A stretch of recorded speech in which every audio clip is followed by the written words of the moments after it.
ও ও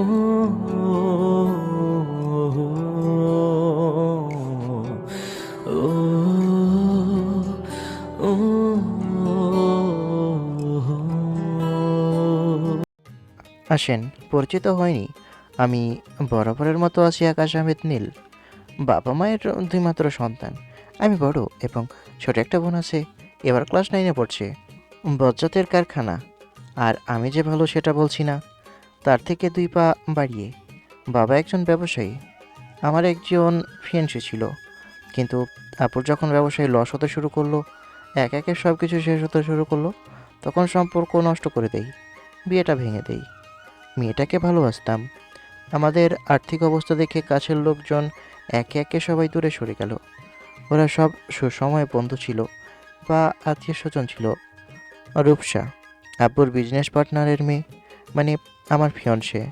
দেখতে মাশাল্লাহ অনেক সুন্দর। অনেক ছেলে লাইন দিয়ে পিছনে পড়ে থাকে। আপাতত এতটুকু। সাথে থাকুন, ধীরে ধীরে বুঝতে পারবেন। আজকে কলেজের প্রথম দিন।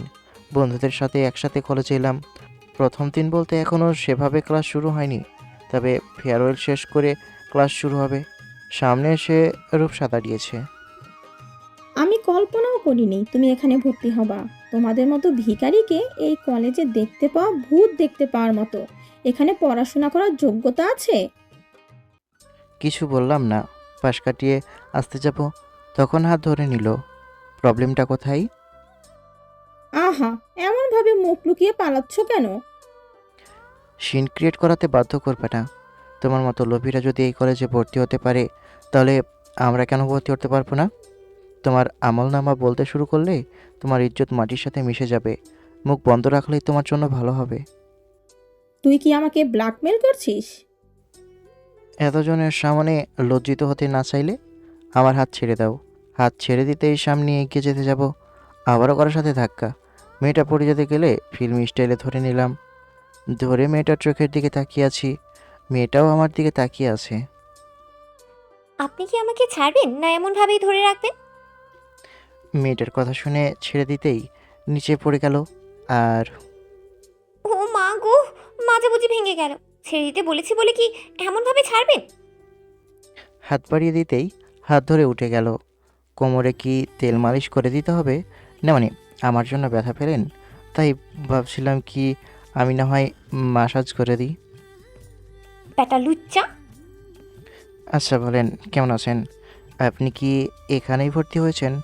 আর কি সুসাইড করার চেষ্টা করেছিলেন? আমার কথা শুনে আমার মুখের দিকে তাকিয়ে আছে। এমনভাবে আমাকে দেখতে হবে না। আমি জানি আমি অনেক সুন্দর। আকাশ! আমি কিছু বলার আগেই আমার হাত ধরে টানতে শুরু করেছে। বন্ধুদের চোখের ইশারায় যেতে বলে আমি তার সাথে সাইডে এলাম। আরে, এমনভাবে চিপাই নিয়ে এলেন কেন? আপনার তো মতিগতি ভালো না। আমার আবার ইজ্জত লুটবেন না তো? দেখেন, আমার মতো ইনোসেন্ট ছেলের সাথে উল্টাপাল্টা কিছু করবেন না। লোকে জানাজানি হলে আমার বিয়ে হবে না। ছেলে মানুষে যে এত কথা বলতে পারি জানা ছিল না। তোমাকে না দেখলে জানতেই পারতাম না। আচ্ছা, কিস টিস দেবেন নাকি? দিলে বারণ করবো না। আরে ধুর, তোমাকে কত খুঁজেছি জানো? এখানে দাঁড়িয়ে কেন? আরে বসো এখানে। হাত ধরে টেনে পাশে বসিয়ে দিল। কেন খুঁজছিলেন? আমাকে তো খোঁজার কোনো কারণ দেখি না। বন্ধুত্ব করতে তোমার মতো এত ফাজিল বন্ধু থাকলে মন খারাপ হয়েই থাকবে না। আচ্ছা, কোন ডিপার্টমেন্টে? ফার্স্ট ইয়ারে, এখনও সাবজেক্ট চয়েস করিনি। আপনি কোন ডিপার্টমেন্টে? সেকেন্ড ইয়ারে। তুমি বিজনেস স্টাডিজ নিয়ে পড়তে পারো। ওটাই নিব কেন সিনিয়র? অন্য সাবজেক্টও তো নিতে বলতে পারো। এইসব হিসাব নিকাশ আমার মাথায় ঢুকে নাও। আহা, আমি আছি না। হুম হুম হুম, আপনার মতো সুন্দরী একজন বুঝিয়ে দিলে বুঝবো না মানে? সব সময় ফ্ল্যাটিং, সুযোগ পেলেই হলো। এমনভাবে টেনে নিয়ে আসলে আমি তো অন্য কিছুই ভাবছিলাম। মনে করেছিলাম হয়তো একটা পাপ্পি দিবা। আমার আশায় পানি ঢেলে দিলা। ছাড়ো সেসব কথা। আর কি সুসাইড করার চেষ্টা করেছিলে? আরে ধুর, কারোর জন্য জীবন দিয়ে লাভ আছে? আমি মরে গেলে তার কিচ্ছু হবে না, কিন্তু আমার আব্বু আম্মুর অনেক কিছু হবে। তাহলে এই কথা সেদিন মনে ছিল না সিনিয়র? আহা, ব্রিজ থেকে লাফ দিয়ে সুসাইড করতে যাচ্ছিল। না, আসলে সেদিন অনেক হার্ট হয়েছিলাম তো, তাই ওই সব চিন্তা ভাবনা এসেছিল। 2 বছরের রিলেশন কিভাবে একটা মেয়ের জন্য শেষ করে দিল। ব্রেকআপের কারণ? তার পরিবার মানবে না, তবে পরিবারের পছন্দ অনুযায়ী নাকি তার বিয়ে করতে হবে। তারপর আরও কত কি, তার ব্যবহারটাও পরিবর্তন হয়ে গিয়েছিল, সম্ভবত দ্বিতীয় রিলেশনে জড়িয়েছিল। সে যাই হোক, এগুলো নিয়ে আর ভাবছি না। বুঝলাম। একটা ছেলের দিকে দেখিয়ে বললাম, আমার মনে হচ্ছে ওই ছেলেটা তোমার না হওয়া ছেলে মেয়ের বাবা। আরে না, এটা আমার এক্সের ফ্রেন্ড। যেভাবে আমাদের দিকে ঘুরে ঘুরে দেখছে সিনিয়র, তাই যদি হয়ে থাকে তাহলে এক কাজ করতে পারো, তাকে জ্বালিয়ে পুড়িয়ে কয়লা করার জন্য আমার সাথে রিলেশনে থাকার অভিনয় করতে পারো। মনে হয় না জেলাস ফিল করছে। যদি এমন হয়েই থাকে তাহলে তোমার এমন প্রস্তাবে আমি রাজি। বাসায় কে কে আছে? আব্বু আম্মু ও ছোট বোন। তুমি এত সুন্দর কেন? আল্লাহর দান। ওনার সাথে কথা বলতে বলতে ক্লাসের সময় হয়ে এলো, তাই উঠে ক্লাসের দিকে চলে আসি। নাম সিনথিয়া, দেখতে ভারী মিষ্টি। তাকেও নাকি কেউ ছ্যাঁকা দিয়েছে। এমন মেয়ের সাথে কে ব্রেকআপ করে ভাই? নিশ্চয় ছেলেটা অনেক হ্যান্ডসাম এবং পয়সাওয়ালা আছে, বা তার থেকেও বেশি সুন্দর কাউকে জীবনসঙ্গী হিসাবে খুঁজে পেয়েছে, তাই ছেড়ে দিয়েছে। এসে রাজার পাশে এসে বসলাম। মেয়েটাকে চিনলাম না তো। এমনভাবে তোর হাত ধরে টেনে নিয়ে গেল, মনে হচ্ছে তোকে অনেক আগে থেকেই চিনে। মনে আছে 1.5 মাস আগে একজন মেয়ের কথা বলছিলাম, ব্রিজ থেকে লাফ দিয়ে সুসাইড করার চেষ্টা করছিল। তারপর তাকে ধরে বুঝিয়ে তার বাসায় তাকে ড্রপ করে দিই। প্রথমে চিনতে পারিনি, কারণ সেদিন হেলমেট পরেছিলাম। যখন সুসাইডের কথা বললাম তখন বুঝে গেছে সে ছেলে আমি। শালা হাত ধরে টেনে নিয়ে গেল। কত আশায় ছিলাম হয়তো 2-1টা চুমু দিবে, কিন্তু না, পাশে বসে তার গল্প শোনালো। শালা লুচ্চা, চরিত্রটা ভালো কর। তোদের সাথে থাকলে আমার চরিত্র ভালো হবে? আমার কথা শুনে শুধু রেগে তাকালো, কিন্তু মুখে কিছু বলল না। সেরেলো, তাই ক্লাসে মন দিলাম। একে একে কয়েকটা ক্লাস শেষ হলো। আজকে ক্লাসের প্রথম দিন ছিল, তাই পরিচয় পর্ব দিয়েই গেল। সাবজেক্টের পড়াশোনা তেমন হয়নি। 2 দিন পর ফেয়ারওয়েল দিয়ে নতুন স্টুডেন্টদের অভ্যর্থনা জানাবে এবং প্রাক্তন স্টুডেন্টদের বিদায় দিবেন। ক্লাসে তেমন স্টুডেন্ট নেই, হয়তো ফেয়ারওয়েলের পর থেকে আসবে। আমরাও আসতাম না, বাসায় বোরিং লাগছিল, তাই এলাম। স্যারদের লেকচার শুনতে শুনতে আর বোরিং লাগছে। আগামীকাল আসবো না রে, আগামী পরশু একবারে আসবো। ঠিক বলেছিস, আমি বিজনেস স্টাডিজ সাবজেক্ট নিয়ে পড়বো, ওদিকে কেটে পড়বো। বুঝলাম। আমি সাংবাদিক না মানে জার্নালিস্ট ডিপার্টমেন্টে যাব। আমরা এমন সব স্টুডেন্ট যে কলেজে ভর্তি হবার পর ডিসিশন নিচ্ছি কে কোন সাবজেক্ট নেবে। সে যাই হোক, আজকের মতো বাসায় চল। উঠে সবাই মিলে রুম থেকে বেরিয়ে এলাম বাইকের কাছে। তন্নির ফোন এলো, রিসিভ করেই বললাম, কি হয়েছে মেরি জান? কুত্তি, তোরা কোথায়? অফলাইন দেখায় কেন? আমরা তো কলেজে। কলেজে মানে? তোর তো কিছু বলতি না, আর আজকে থেকে ক্লাস শুরু হয়ে গেছে। কোথায় না তো, 7 তারিখ থেকে ক্লাস শুরু হবে, 6 তারিখ ফেয়ারওয়েল হবে। ও আচ্ছা, তাহলে একবার ফেয়ারওয়েলে দেখা হবে। যা ভাগ তোরা। শর তুই। ফোন কেটে কলেজ থেকে বেরিয়ে ঘুরে ফিরে বাসায়। বান্ধবী, ছেলেটা কে? বয়ফ্রেন্ড নাকি? না তো, যেই ছেলের কথা বলেছিলাম না, সেটা এই ছেলে, আকাশ। ছেলেটা অনেক কিউট আছে, আমার তো বেশ পছন্দ হয়েছে। কথা বলতে হবে, পটে গেলে তো মজাই মজা। দেখ, ভালো হয়ে যা। সুন্দর ছেলে দেখলে কি জিভ দিয়ে পানি পড়ে? এই অভ্যেস মোটেও ভালো নয়। মনে হচ্ছে তোরও পছন্দ হয়েছে। তোর পছন্দ হয়ে থাকলে কিছু করার নেই, কারণ ওই ছেলেকে আমার বেশ পছন্দ হয়েছে। কলেজের কোনো ছেলেটাকেই তোর পছন্দ হয় না। কুত্তি, স্বভাব চরিত্র পরিবর্তন কর। শুয়ে বসে ঘুমিয়ে 2 দিন পর আজকে কলেজে এলাম। বেশ সুন্দর করে কলেজটাকে সাজিয়েছে। বাইক রেখে 4 বন্ধু একসাথে হাঁটছি। 4জনকে তামিল মুভির হিরোদের থেকে কম কিছু লাগছে না। 4জনের গেট আপ একদম সেম। শু, জিন্স, সাদা টি শার্ট, তার উপর ডেনিম জ্যাকেট, স্পাইক হেয়ার, চোখে সানগ্লাস। বাপের কিছু থাক আর না থাক, কিন্তু আমাদের ফুটানি ঠিক আছে। মেয়েদের আকর্ষণ করতে এসব করা। আমরা কিন্তু ভদ্র মানুষ। 4 বন্ধু 4 কালার জিন্স শার্ট পরেছি, যাকে যেটা মানাবে সেটাই পরেছে। বন্ধু, দেখ দেখ, আমাদের প্ল্যান কাজে দিয়েছে। আমাদের মেয়েরা পাত্তা না দিয়ে যাবে কোথায়? তন্নি কি বলে দেখিস। ওই ফকিন্নি কোথায়, এখনো কি আসেনি? ওর কথা বাদ দে, তন্নির মেকআপ করতে করতে কয়েক ঘন্টা লাগে। এটা একদম এটা একদম ঠিক। রাজের কথা শুনে চারজনে হেসে উঠলাম। ব্রেকআপের পরে মনে হয় এক্সদের সৌন্দর্য বাড়ে, অবস্থা দেখেছো? নিশ্চয়ই আমাকে জ্বালাতে এমন করছে, কিন্তু কোনো লাভ নেই। 1 বছর আগেও তোমাকে যোগ্য মনে করিনি, এখনো করি না। যতই এই যতই এইসব করো না কেন, তুমি কখনো আমার যোগ্য হতে পারবে না আকাশ। নতুন যেগুলো সব ভর্তি হয়েছে সবগুলোই দেখতে অনেক সুন্দর, মনে হচ্ছে একই দোকানের চালের ভাত খাই। সব থেকে ওই চারজন বেশ নজর কেড়েছে, নিশ্চয়ই মেয়ে পটানোর ধান্দায় আছে। না, মানতেই হবে, অনেক সুন্দর আছে। আমাকে শাড়িতে কেমন লাগছে বল? অনেক সুন্দর। হঠাৎ আজকে শাড়ি পরে আসলে, ঘটনা কি? ওই ইচ্ছে হলো, তাই। তন্নি দৌড়ে আসছে। আমি হাত বাড়িয়ে বললাম, মেরি জান, মোর বুকে আসো। কাছে এসেই পেটে একটা ঘুষি দিয়েছে। শালি, মারলি কেন? গত পরশুদিন কলেজে এসেছিলি অথচ আমাকে বলিসনি, তাই আমার পক্ষ থেকে ছোট্ট একটা গিফট। শালি, একে একে চারজনকে লাথি ঘুষি দিতে শুরু করেছে। তুই কি জানিস, তুই এক বালতি দুধে এক ফোঁটা চুনার মতো। আচ্ছা বান্ধবী, তোকে তো আজকে অনেক সুন্দর লাগছে রে। এমন রূপ সৌন্দর্যের পেছনে কি রয়েছে? কেন, তুই জানিস না আটা ময়দা ছাড়া কি থাকবে? চারজনে আবার হেসে উঠলাম। তনি আবার রাজকে মারতে শুরু করেছে। দেখ, এত সুন্দর ফেসের এমন অবস্থা করিস না। নে, একটা ভিডিও করি। ফোন বের করে ফ্রন্ট ক্যামেরা ওপেন করে বললাম, হ্যালো গায়োজ, এ মেরা ফ্রেন্ড সার্কেল হে। এই যে এটাকে দেখছেন, এ মেরা কুত্তি মেরা জান হে। এরা সব মেরা ফ্রেন্ড। রাজ, এ রাজ হে। এ মেরা ফ্রেন্ড তানিম হে। এ মেরা ফ্রেন্ড ইলিয়াস হে।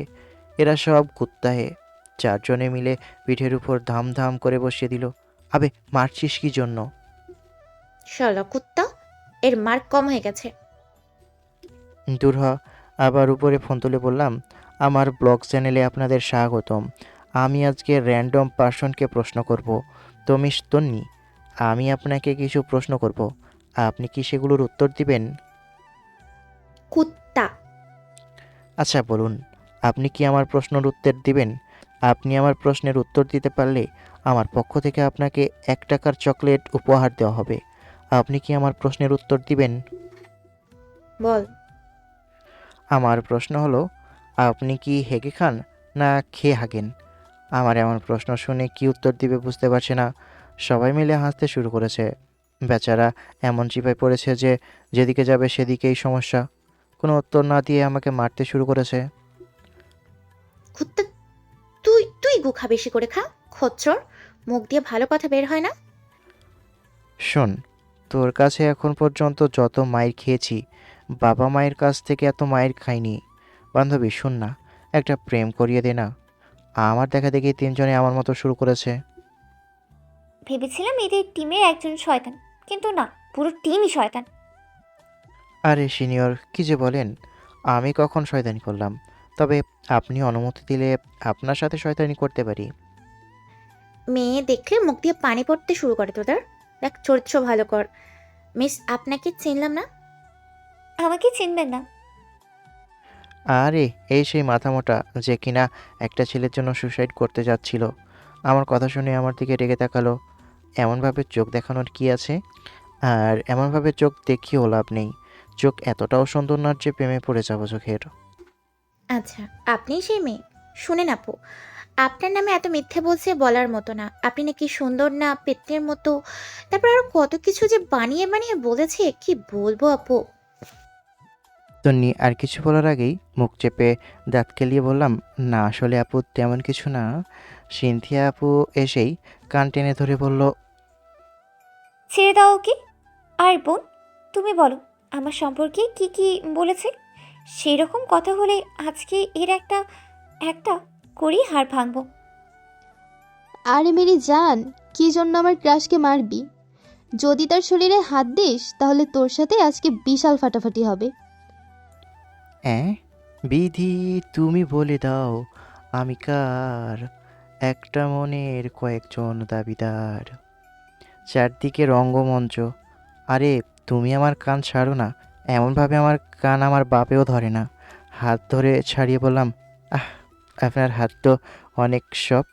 তাহলে আমি কিছু বলার আগেই আমার পেটের ডান পাশে ঘুষি পড়ে গেছে। ও বাবা গো, গেলাম আমি। মুখে কোনো লাগাম নেই। আবার কান ধরে আবার কান টেনে ধরে পিঠের উপর কিল ঘুষি মারতে শুরু করেছে। কয়েকটা কিল মেরে ছেড়ে দিয়ে বলল, মুখে লাগাম দিতে শিখো অসভ্য। দেখ, ভালো হচ্ছে না কিন্তু, এমনভাবে মারবি না। এদের মাঝে আর না, টুপ করে কেটে পড়েছি। এক জায়গায় এসে বসলাম। সামনে এসে কেউ দাঁড়িয়েছে। দেখি একজন ছেলে। জি, কিছু বলবেন? আমি কিছু বুঝো আমি কিছু বুঝে ওঠার আগেই বুকে লাথি দিয়েছে। কী হলো কিছুই বুঝলাম না। উঠতে যাব তার আগে আমার কাছে এসে শার্টের কলার চেপে ধরে নাকের উপর ঘুষি দিয়েছে। নাক দিয়ে রক্ত বেরিয়ে গেছে। উঠে মিডিল বরাবর লাথি মারতে নিচে পড়ে গেছে। তাড়াতাড়ি গিয়ে বুকের উপর পা দিয়ে চেপে বললাম, কুত্তার বাচ্চা, তোর সাহস কম না? আমার শরীরে হাত দিস। দেখি বন্ধুরা দৌড়ে আসছে। বল, তুই আমাকে মারলি কেন? আমার গার্লফ্রেন্ডের সাথে তোর এত ঘষাঘষি কিসের? বলে আমার পা ধরে হ্যাঁচকা টান দেওয়াতে পড়ে গেছি। তোর লাশ আজকে কলেজ থেকে বের হবে। আমি কিছু করার আগেই বন্ধুরা ওই ছেলেকে ধরে উদম কেলানি দিল। পকেট থেকে রুমাল বের করে নাক চেপে ধরলাম। এই কুত্তার বাচ্চাকে ধরে রাখ। এর মধ্যে কি হলো কিছুই তো বুঝলাম না। এই কুত্তার বাচ্চাটাকে বুঝতে পারছি না। আমি বসেছিলাম, তখন কিছু না বলে এসেই বুকে একটা লাথি দিয়েছে। উঠতে গেলাম, তখন নাকের উপর ঘুষি মেরে দিয়েছে। আমি নাকি তার গার্লফ্রেন্ডের সাথে ঘেঁষাঘেঁষি করেছি, কিন্তু ওর গার্লফ্রেন্ডটা কে সেটাই তো বুঝতে পারছি না। ওর চুলের মুঠি ধরে বললাম, তোর গার্লফ্রেন্ডকে বল। তোদের জন্য এটা মোটেও ভালো হবে না। নিজেদের ভালো চাইলে আমাকে এক্ষুনি ছেড়ে দে। জায়গা মতো লাথি দিয়ে তোর ভবিষ্যৎ অন্ধকার করে দেব। বল, তোর গার্লফ্রেন্ডের নাম কি? আর আমাদের কিন্তু তুই ভালো মনে করিস না। সিনথিয়া। কুত্তার বাচ্চা, তোর আগে আমার সাথে কথা বলা উচিত ছিল। তুই যদি আমাকে আগে বলতি ওটা তোর গার্লফ্রেন্ড, তাহলে কখনোই তার সাথে কথা বলতাম না। আর ওটা তোর গার্লফ্রেন্ড না, ওটা তোর এখন এক্স গার্লফ্রেন্ড। নাক ফেটে গেলে সমস্যা হয়ে যাবে। ছেড়ে ডাক্তারের কাছে চল। আগে তোর ট্রিটমেন্ট করা উচিত। আশেপাশে অনেক স্টুডেন্ট জমা হয়ে গেছে। সিনথিয়া আপু আসতেই বললাম, তোমার আশিক আমার উপর অ্যাটাক করেছে, তোমার সাথে ঘেঁষাঘেঁষি করেছি, ব্লা ব্লা, তাই তার রাগ হয়েছে। তুমি নাকের উপর এমনভাবে রুমাল ধরে রেখেছো কেন? তোমার আশিক মেরে নাক ফাটিয়েছে, রক্ত বের হচ্ছে। ওর মাথা ছেড়ে বললাম, ওর মাথা আমি যেভাবে ধরেছিলাম সেভাবে ধর তোরা। আমার কথা শুনে তানি মাথা ধরেছে। তন্নি বলল, শালার সাহস তো কম না।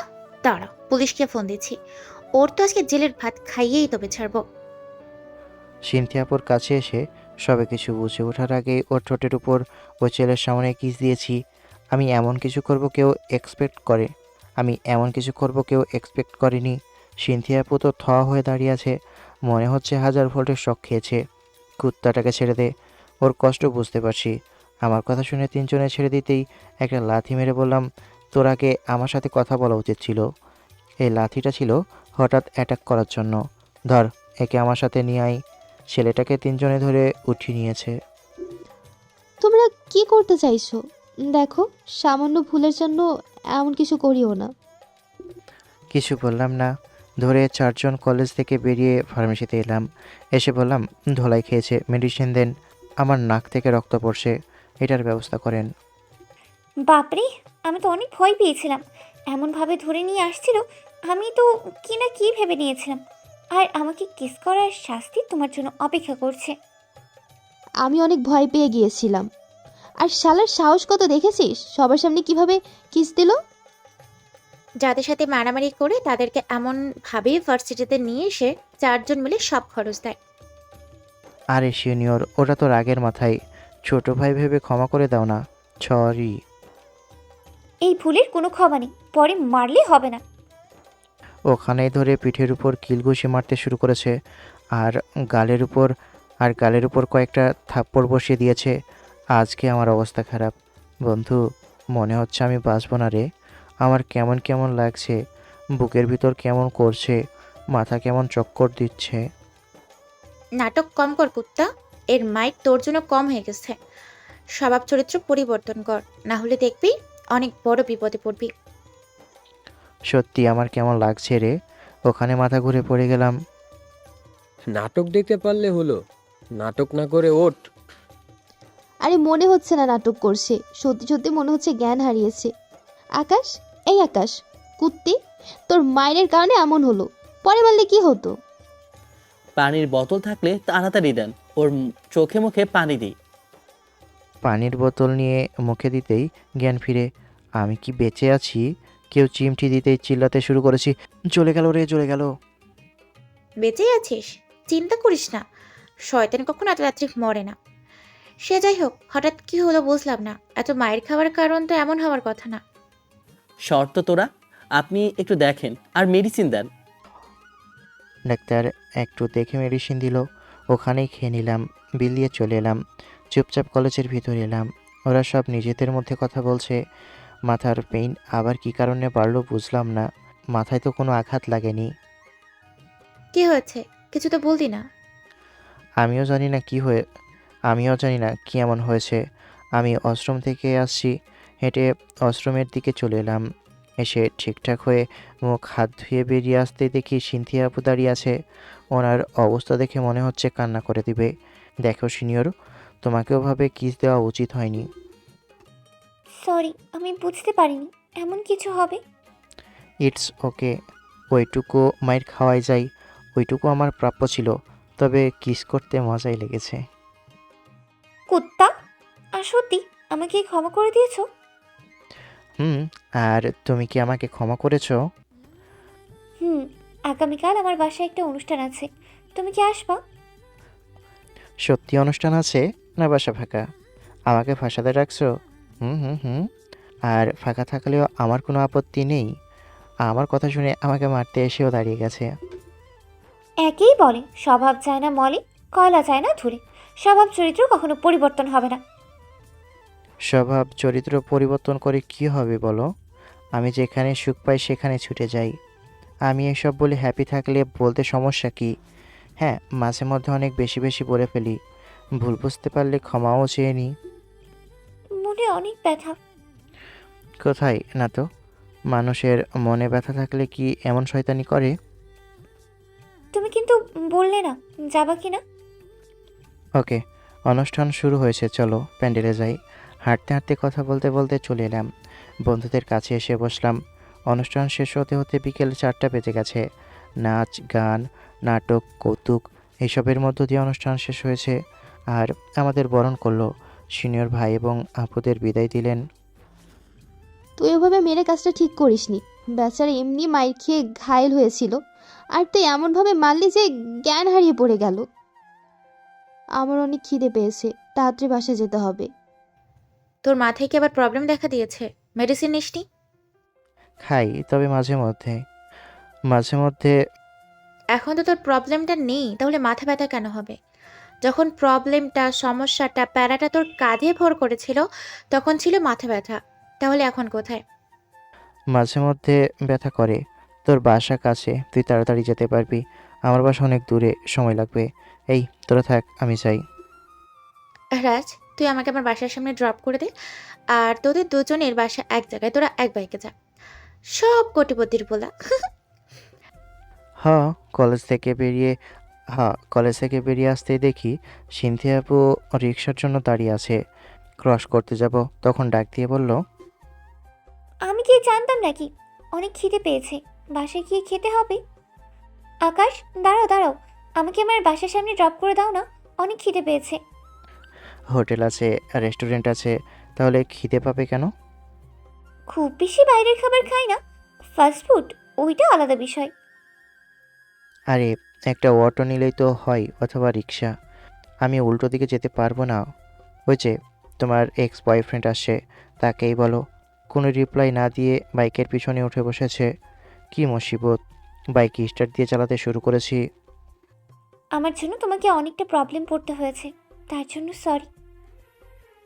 হুম হুম হুম। 10 মিনিট পর ওনার বাসার সামনে এসে বাইক দাঁড় করাতেই নেমে পড়ল, বাসার ভিতরে আসো, লাঞ্চ করে যাও। আরে আসো আসো। কি মেয়ে রে, হাত ধরে টানাটানি করছে।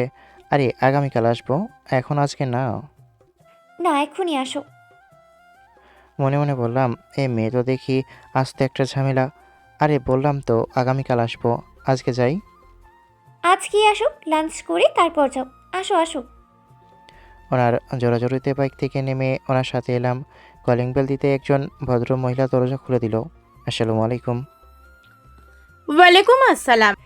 আমার ফ্রেন্ড, তুমি খাবার বাড়ো, আমি চেঞ্জ করে ওয়াশরুম থেকে ফ্রেশ হয়ে আসছি। অনেক খিদে পেয়েছে।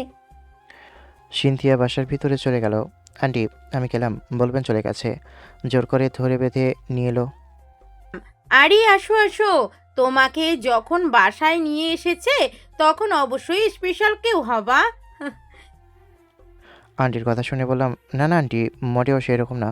দুদিন হলো পরিচয় হওয়া, এর মধ্যে স্পেশাল হওয়া অসম্ভব। আপনি সম্পূর্ণ ভুল ভাবছেন। তোমার কথা মেনে নিলাম, কিন্তু এখন এত দূরে এসে ঘুরে যাবা, মনে হচ্ছে লাঞ্চ করনি, তাই লাঞ্চ করে তারপর যাও। আর তুমি যদি চলে যাও তাহলে আমার উপর চিল্লাচিল্লি করবে।